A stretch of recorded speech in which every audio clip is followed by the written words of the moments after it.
Berdalih tilang, anggota Satlantas Polresta Kupang Kota, Nusa Tenggara Timur, NTT, lecehkan seorang siswa SMA.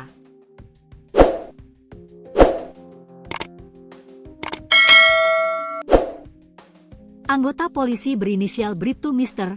28 ini melakukan pelecehan terhadap siswi SMA berinisial PS 17. Korban diminta memeluk pelaku di atas motor. Mengutip pos-kupang.com, korban juga diminta oleh Bribtu Mr. untuk melakukan adegan dewasa di ruang Satlantas Polres Kupang. Mister yang telah memiliki anak dan istri ini pun telah dilaporkan dan kasus ini ditangani Propam Polda NTT.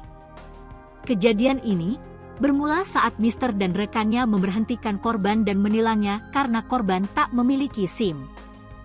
Korban lalu dibonceng Mister menuju kantor Satlantas Polresta Kupang Kota. Di tengah perjalanan, Bribtu Mister meminta korban untuk memeluknya tapi korban tak mau.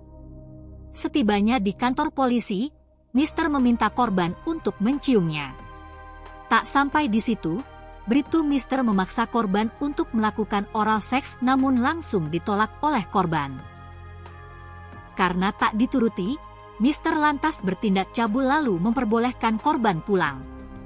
Menanggapi hal tersebut, Kapolresta Kupang Kota, Kombes Aldinan RJH Manurung, mengatakan bahwa kasus ini telah ditangani Propam Polda NTT. Setelah kejadian langsung diambil alih Propam Polda NTT.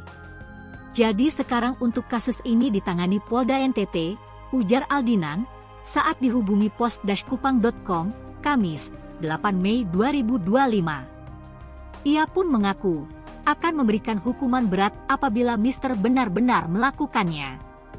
Apabila anggota saya terbukti terlibat, saya tidak segan untuk memberikan hukuman berat. Apabila ditangani Polresta Kupang Kota, selaku Kapolresta saya tidak tertutup masalah ini. Karena saya akan berikan hukuman seberat-beratnya kepada anggota yang membuat kejahatan kepada masyarakat, tutur Kombes Aldinan.